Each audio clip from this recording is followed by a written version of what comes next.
বেশ কিছুদিন ধরে ভিডিও দেওয়া হচ্ছে না। আসলে একটা কথা আছে না, সুস্থ থাকলে সব কিছুই ভালো লাগে, অসুস্থ থাকলে কোনো কিছুই ভালো লাগে না। সুস্থতা হচ্ছে আল্লাহর নিয়ামত। আর এখন ওয়েদার চেঞ্জ হওয়ার কারণে বেবি, হাজব্যান্ড, আমি সহ ঠান্ডা, কাশি, জ্বর, অসুস্থ আছি। সেজন্য ভাবলাম যে অনেকদিন ধরে কথা হচ্ছে না, ভয়েস ওভার দিয়ে সবার একটু খোঁজ খবর নেওয়ার আর কি। হ্যালো, আসসালামু আলাইকুম। আমি তারমিন সুলতানা বলেন, মুনমুন বলেন, রিদিত খান বলেন, অনেকগুলো নাম আমার। সো এখানে নাইট মার্কেটে অনেক কিছু ফুডগুলো দেখাচ্ছি। এখানে বেশ কিছু ফুড আমার টেস্ট করা হয়েছে, ভালোই লেগেছে। আর এক্সারসাইজের পাশাপাশি উঠেছে দেখলাম। তো একটা দোকান থেকে 100টা দোকান উঠে এরকম। 2 রংপুর টি স্টল থেকে লেবু চা, তেঁতুলের চা ট্রাই করতাম, খেতাম, ভালো লাগতো। এখন অনেক ধরনের খাবার পাওয়া যায়, চাইলে আপনারা ওখানে অনেক ধরনের খাবার পেয়ে যাবেন, খাবেন, খালি পেটে যাবেন, একটু এনজয় করে আসবেন। এখানে আড্ডা জমে ভালো অনেক রাত পর্যন্তই। যতটা দেখতে ভালো লাগে, মানে লোভনীয় একটা ভাব, কিন্তু খেতে গেলে অতটা খাওয়া যায় না।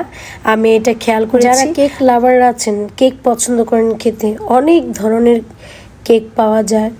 আসলে নামও বলে শেষ করতে পারবো না।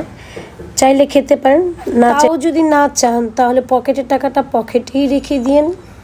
আসলে পুরো বাংলাদেশটা এখন একটা কেকময় দেশ হয়ে গিয়েছে।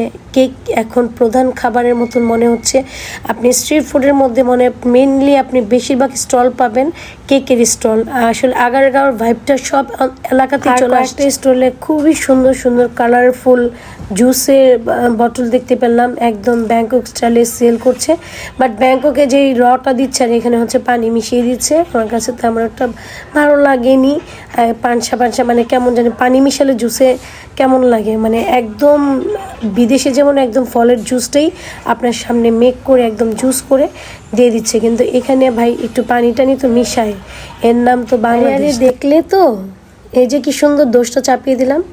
এই হচ্ছে আমরা বাঙালি, মানুষের দোষ চাপাতে কিন্তু খুবই আমরা পটু। কুকর্ম করে কিছু মানুষে খাবারে ভেজাল মেশায়। আসলে মানুষের দোষটা দেশের উপরে পড়ে।